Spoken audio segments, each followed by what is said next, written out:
शौकत खानम कराची के लिए ज़्यादा से ज़्यादा फ़ंड दें ताकि ये मुकम्मल हो सके और यहाँ पे इलाज जो है वो शुरू को किया जा सके।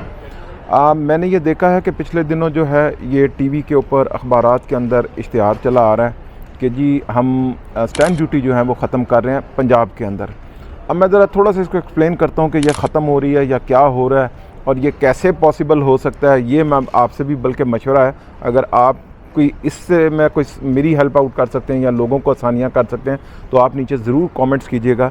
मैं अब आपको जो मुझे समझ लगा है वो मैं अब आपको बता रहा हूँ।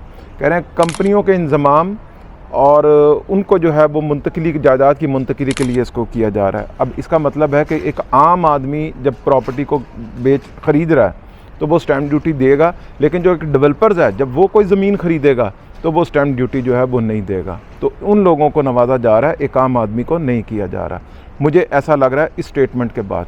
अब अगला इससे बड़ा बात है जो मैं आपसे शेयर करना चाह रहा हूँ, जिसके ऊपर आप भी मुझे जो है वो गाइड कीजिएगा कि क्या ये ऐसा है। एक बाहर ओपन लैंड होता है, उसकी रजिस्ट्री होती है और वो रजिस्ट्री स्टैम्प पेपर के ऊपर बनती है और वो स्टैम्प पेपर उस मालियत के होते हैं जो उसकी स्टैम्प ड्यूटी होती है, उस मालियत के स्टैम्प पेपर होते हैं और उसके ऊपर पूरी रजिस्ट्री लिखी होती है और उसके बाद इंतकाल होता है। जब स्टैम्प ड्यूटी नहीं है तो वो फिर किसके ऊपर रजिस्ट्री लिखी जाएगी या बनेगी, वो क्या कैसे होगा ये मैकेनिज़्म। तो मेरी तो समझ में ये बात नहीं आ रही कि स्टैम्प पेपर के ऊपर जिसके ऊपर लिखना है वो पेपर ही अब जो है वो नहीं होगा, क्योंकि स्टैम्प ड्यूटी है ही नहीं इसके ऊपर पंजाब के अंदर। तो मेरा ये ज़ाती ख्याल है कि ये एक शायद मेरा ख्याल है जल्दबाजी में कोई स्टेटमेंट आ गई है और समझा नहीं गया या समझाया नहीं गया तो दे दी गई है। और इस वक्त लोग भी कंफ्यूज हैं क्योंकि नोटिफिकेशन तो आना नहीं है ना आएगा, क्योंकि इन चीज़ों को इम्प्लीमेंट करने के लिए कोई इतना आसान तो नहीं है। तो मेरा ख्याल है कि नोटिफिकेशन आ जाएगा तो इसके अंदर क्लैरिटी भी हो जाएगी कि ये कहना क्या चाह रहे हैं और किस को स्टैम्प ड्यूटी जो है वो ख़त्म कर दी गई है, किस चीज़ की ख़त्म कर दी गई है। क्या ये डेवलपर्स की ख़त्म कर दी गई है कि डेवलपर ज़मीन ख़रीदेगा तो कोई नहीं देगा, लेकिन मैं एक 3 मरले का प्लॉट अगर ख़रीद रहा हूँ तो मैं तो ज़रूर स्टैम्प ड्यूटी दूँगा। मैं अगर कोई 2 मरले का प्लॉट ख़रीद रहा हूँ तो मैं तो स्टैम्प ड्यूटी दूँगा।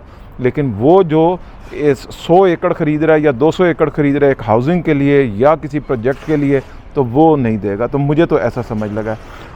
इसके बाद मैं एक और आपसे बात करना चाह रहा हूँ कि मुझे अभी ये बात मुझे कहीं से पता चली है तो मैंने कहा मैं आप लोगों से शेयर कर लूँ। इस चीज़ की कंफर्मेशन नहीं है, लेकिन ऑल्दो के कुछ दिनों के बाद आपके सामने ये चीज़ें नज़र आना शुरू हो जाएंगी कि इस मरतबा जो है इसकी जो FBR वैल्यू है उसको काफ़ी ज़्यादा इंक्रीज़ भी किया जाएगा।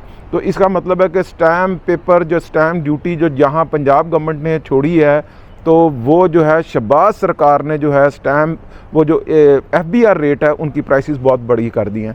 तो कहने की बात यह है कि यहाँ से अगर छोड़ दी गई है, अगर मैं वर्ड यूज़ कर रहा हूँ, तो दूसरी तरफ से शहबाज सरकार ने वो जो FBR की वैल्यू इतनी बढ़ा देंगे कि वो सारा बराबर हो जाएगा कि यहाँ से जो आपने छोड़ा है वो वहाँ से पूरा कर देगा। फिर वो सूबों को अपने अपने मसले होते हैं कि वो वफाक से जो है वो पैसा ले लेते हैं वापस, तो वो इस मद में पैसा वापस भी आ जाएगा, तो बात वहीं की वहीं रह जाएगी। मेरा ख्याल है कि शायद ये एक ऐसा इक़दाम है शायद जो पॉसिबल ना हो। और बहुत से लोगों का ये कहना है कि इस मरतबा जो है 236C जो सेलर पे कर रहा होता है अपनी प्रॉपर्टी को बेचने पर, वो इस वक्त 4.5% है। इसके अंदर भी कोई कमी लाई जा रही है। अगेन बजट जो है वो तो बनाना है, जाहिर है जिन्होंने हमें पैसे दिए हुए हैं वही बजट बनाएंगे और वही बताएंगे। हम उनको तो बता नहीं सके कि हम आपके पैसे कैसे देंगे। PIA बेच के भी हमने उनको पैसे नहीं दिए, अभी बाकी जो हमारे पास कुछ इतना ख़ास रह नहीं गया, तो जिनको बेचना है जो है वो पता कैसे कर लेंगे।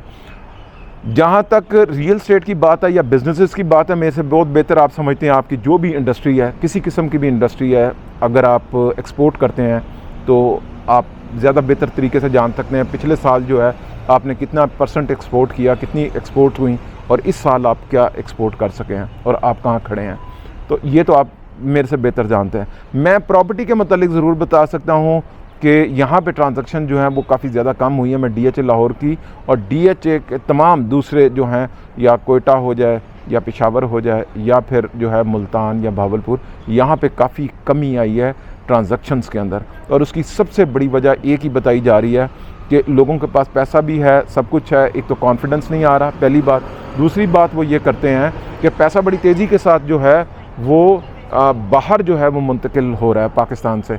तो ये एक बहुत बड़ा वजह है कि पैसा क्योंकि यहाँ लोग इन्वेस्ट नहीं कर रहे, बाहर लेके जा रहे हैं। और तीसरी मेन रीज़न है, जिन लोगों के पास पैसे हैं वो इस वक्त उनके पास सबसे बड़ा प्रॉब्लम है कि वो वाइट पैसा नहीं है उतना, जिस कदर यहाँ पे FBR की प्राइसेस चली गई हैं, जो डिक्लेयर करना पड़ेगा आपको कोई भी प्रॉपर्टी ख़रीदने के लिए, वो ट्रांजैक्शन ज़रूर कर लेते हैं। तो मेरा ख्याल है कि अगर आपने इस इंडस्ट्री को चलाना है तो उसमें आपको एक ये रिलीफ ज़रूर देना पड़ेगा।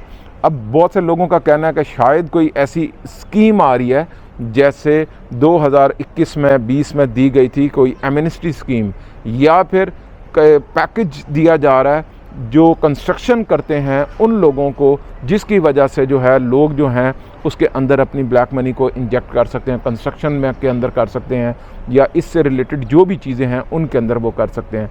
लेकिन प्लॉट उसी तरीके से आपको डिक्लेयर करना पड़ेगा। अच्छा है तो ये बहुत अच्छा, लेकिन अब देखते हैं कि ये कितना इम्प्लीमेंट होता है, किस तरीके से बन सकता है। अभी ये सारी कंस्पिरेंसी है, मैं ये नहीं कहता कि ये होगा, ऐसा होगा, ये कुछ बातें हैं जो चल रही हैं, लेकिन फाइनलाइज जब तक नहीं हो जाती तब तक हम यकीन नहीं कर सकते।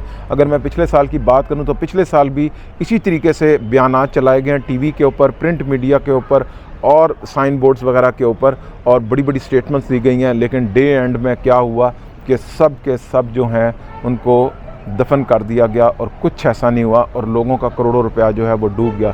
कोयटा के अंदर लोगों ने इसी तरीके से इन्वेस्टमेंट की, और DHA लाहौर की जो फाइल्स हैं, ख़ास तौर पे फ़ेज़ 10 की या फ़ेज़ 13 की, वहाँ पे भी इन्वेस्टमेंट की, यही सोच के कि यहाँ पे कुछ मूव होने लगा, और वो बहुत प्राइसेस ऊपर गई, और आज वो प्राइसेस जो हैं अप्रॉक्सीमेटली 60-70% जो हैं वो नीचे चली गई हैं कोयटा की, और 10 की फाइल जो हैं वो तकरीबन 40% जो है वो नीचे आ गए। तो मैं यही आपको कहूँगा कि अपना पैसे का इस्तेमाल जो है ना बड़ा देखभाल के कीजिएगा। पैसा तो बनाना बड़ा आसान है, लेकिन उसको सही जगह पे इन्वेस्टमेंट करना बहुत इम्पॉर्टेंट है। और आखिर में मैं सिर्फ आपको कहूँगा कि उन लोगों के साथ काम करें जिन लोगों की इन चीज़ों के ऊपर नज़र है, जो लोग समझते हैं कि आगे गवर्नमेंट की पॉलिसीज़ क्या हो रही हैं या DHA की पॉलिसीज़ क्या हो रही हैं, जहाँ पर भी आप इन्वेस्टमेंट कर रहे हैं वहाँ पे क्या क्या चीज़ें जो हैं वो आने वाली हैं। तो सही जगह के ऊपर, सही वक्त के ऊपर अगर आप पैसा लगा लेंगे तो मेरा ख्याल है पैसा आपका ग्रोथ दे देगा। अदरवाइज़ लालच जो है वो हमेशा ज़िंदा रहती है, और फ्रॉडिये जो हैं भूखे नहीं मरेंगे।